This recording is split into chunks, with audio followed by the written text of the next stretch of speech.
The Orillia's farmer market began in the 1840s near the waterfront and has been a popular attraction ever since. In 1867, residents began to think about moving the farmers market from its location near the waterfront to a more central location. The village councillors wanted a new town hall with a proper lockup for the rowdies that plagued their lumber town. Arguments over the building of the hall delayed its opening. The council finally had its first meeting in the new hall on August 7, 1874. This town hall and lockup served well from 1874 to 1877. Council again decided something grander was needed for the town based on plans prepared by the Toronto architectural firm of Gordon and Halliwell.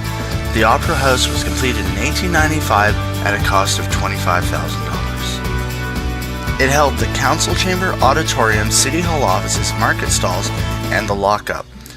The Opera House was described as the finest building for corporation purposes of any town in Ontario, and became an immediate source of pride for Orillia. The auditorium had 905 seats with a wraparound balcony common to the formal opera houses of Europe. A fire broke out on July 6, 1915 and destroyed most of the building. The last of the debentures for the building had just been paid, so Orillians did not want to pay much more for a new theatre. Council had to get taxpayers' approval to borrow large amounts of money in those days. The Toronto firm of Burke, Horwood and White was retained to prepare plans for the reconstruction. City Council and the Board of Trade pushed for a bylaw authorizing the financing of $50,000 to rebuild the Opera House, but residents voted it down. It was too much to spend on a theatre in times of war. The next year's council tried for a smaller plan, costing taxpayers $35,000, and was approved. The work was completed in 1917. The tall tower on the south side was not rebuilt, and the council chambers was relocated to the west. A new lobby and stairs were added on the east between the two towers, and restrooms were added to the ground floor. The roof and design of the Opera House were changed. The wraparound balcony was replaced with a deeper balcony facing the stage. The dressing rooms were moved downstairs, so the stage occupied the entire width of the building. The Opera House, known for its fine acoustics, has featured such artists as the Marx Brothers, Glenn Gould, Oscar Peterson, K.D. Lang, Mickey Rooney, Dan Hill, Lloyd Boyd, Blue Rodeo, Jerry D., Ron James, and our own hometown boy, Gordon Lightfoot. The council chamber was moved in 1997 to the newly renovated Tuthill building, now the Orillia City Centre. This gave the Opera House space for a small theatre known as the Studio with 104 seats. On October 18, 1997, the Orillia Opera House renamed its auditorium in honor of Gordon Lightfoot, who has performed there since he was a child and has continued the tradition of playing there, usually as a benefit to the present day. Join us in our exploration of this historical landmark, the Orillia Opera House.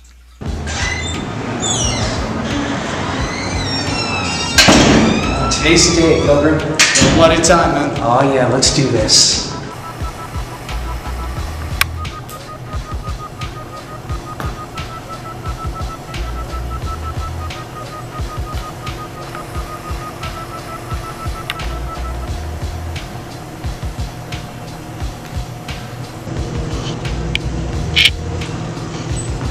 Hey Dave, look, free snacks.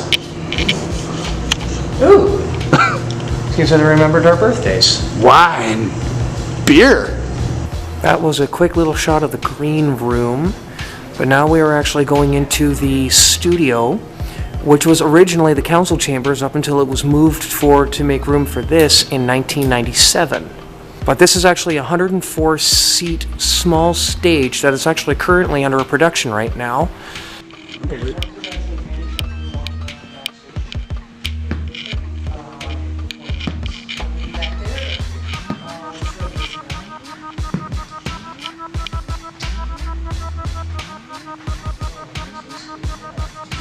That stage right.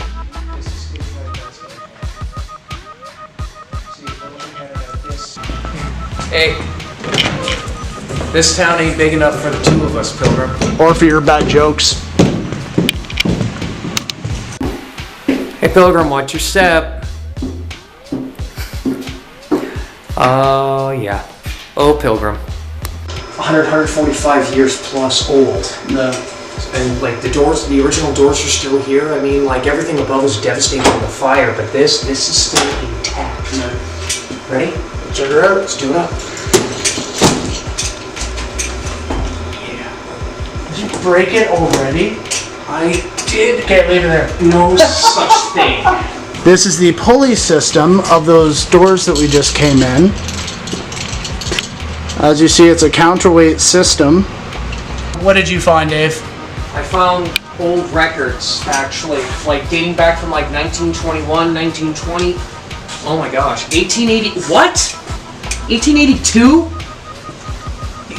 We are allowed to touch these, are we not? No. What? Just a little. No, you're not taking them home. It's just a pea. You're not taking them, Dave. What a little, yeah, you're no fun. No touching, Dave. Let's wait for Nicole to finish what she's doing. No, we're running cold right now. Yeah, we're running cold on this too. There's not much. Yeah. It's roughly 68 miles where we go. We're not having significant drops. This is where the tunnels were bricked over. Now, which tunnel was this actually, Pilgrim? Because we remember researching. This is going out towards West Street. So this is one during the Prohibition from the 1930s. Yeah. If you look at the brickwork, we got all the original brickwork here, and also over yonder. You can see where the original arch, as I squeeze between these boxes. Do I need to get the butter, Pilgrim?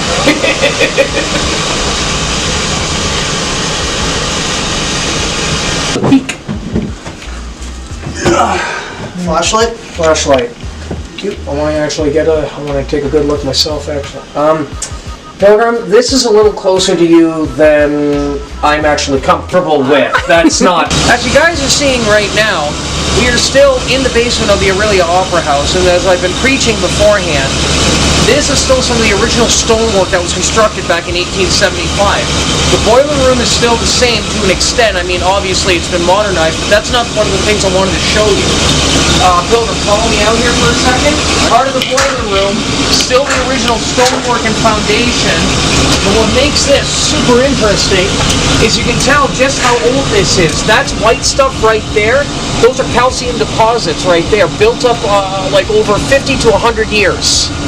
See, just these are small deposits of calcium that was left by condensation, water dripping. These are almost the same things that you see in most caves, stalactites and stalagmites.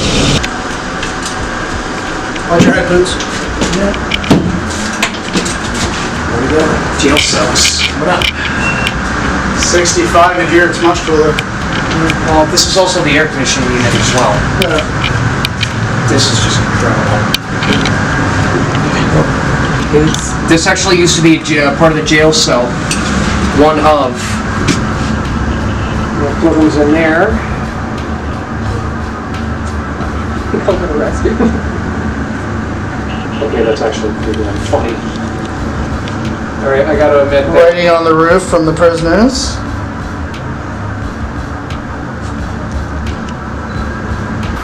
Hey Pilgrim, did you check the sign up top from the jail cell? This restroom has been placed for your convenience. Please help to keep it clean. Well, Lovely restroom. oh, very much so. So we're back here by the second jail cell.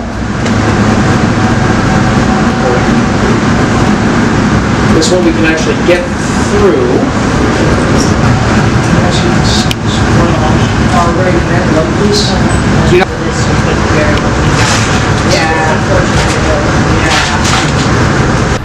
This is actually a thing that most people actually did with lighters. They would actually write their names on here to actually prove that they were, well, actually here.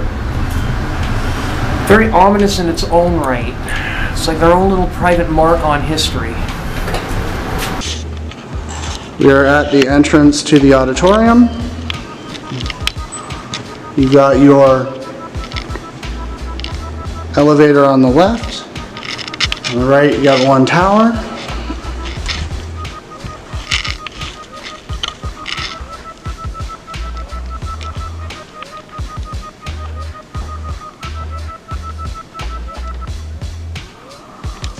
So we are now in the Gordon Lightfoot Auditorium. Renamed after Gordon Lightfoot in 1997.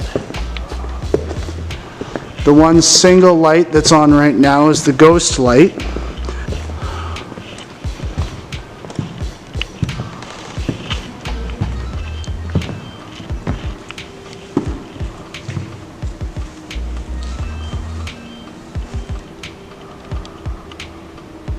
balcony is just fantastic looking. All the colors that are now painted in the Gordon Lightfoot Auditorium, these are all the original colors, the way that I had it when this place first opened back in the 1900s, 1800s.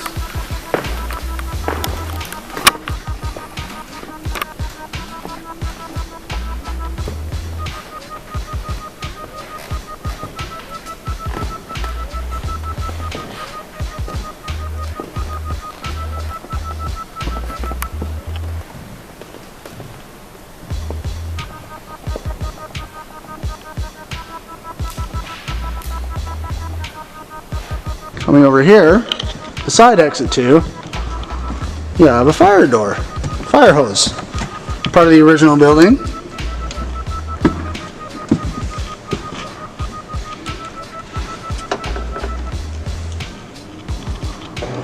So we're coming up the stairwell onto the balcony level now. You got the trestle up top with all the lighting. Great view of the stage. Incredible view.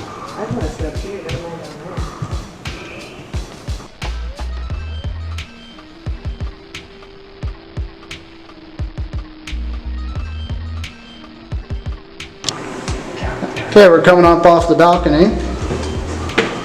Going up the rest of the way up the east tower? Yes. East Tower. East tower. It's the west wing we're not allowed to be in.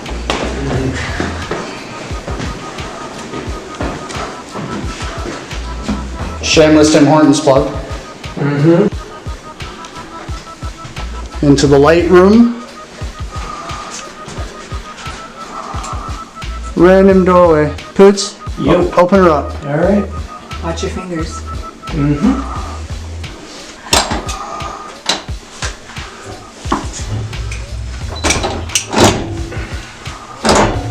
Something jumps out.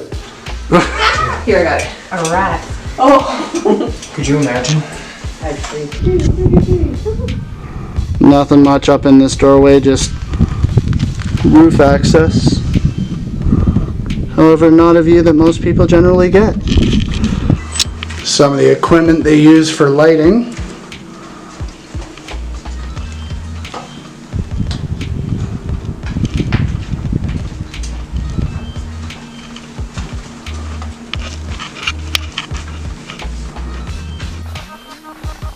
And here is basically as top of the East Tower as we can be. Well, within reason. As you can see, still some of the original brickwork that we were seeing in the basement. But the cool thing is, got a little bit of a That is such a cool view. little bit of a trapdoor leading even to the tippity tip top, but we did not get permission to view that due to safety reasons. So maybe some other time.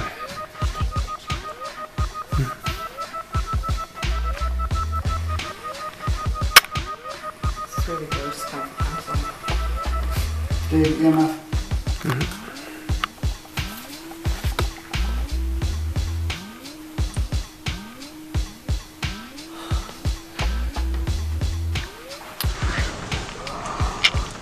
The stairwell that leads to backstage. And we noticed that some of the brickwork up in here was very curious for indoor brickwork. Outdoor. Yeah, so we realized we are actually In what remains of the South of the South Tower. The one that wasn't rebuilt in 1917 after the fire. You can actually see where the window was.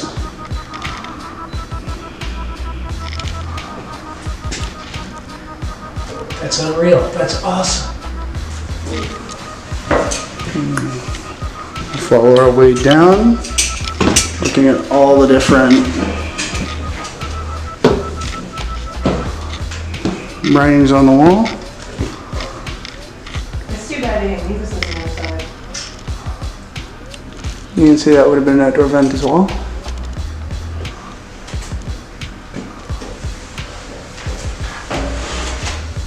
I was pointing out to him 1980. That's lower than the 1983 we found up there. Isn't this amazing? Yeah, it is. Oh yeah, you can see the library up there.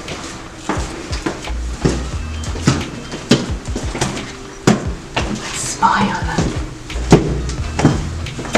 The Orillia Public Library.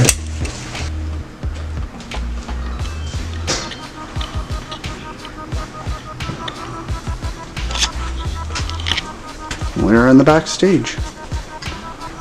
Anyone that has ever done a play or show here has their names and such all over these walls. I could be wrong, but I'm assuming that the lipstick on the mirrors are those of the leading ladies of every play. Most likely. That'd be kind of cool if that was the case. Over here, we have the piano directly above Pootz's head, reminiscent of Roger Rabbit. Just headed down the main stairwell coming out of the Opera House. Got some amazing pictures up on the walls. Some greats. This, Pilgrim, check that out. Yeah, That is actually the blueprint of the actual Opera House in itself. that's the original one, is it not? Well, a copy of the original, I would say. Blueprints of the new Opera House from 1917.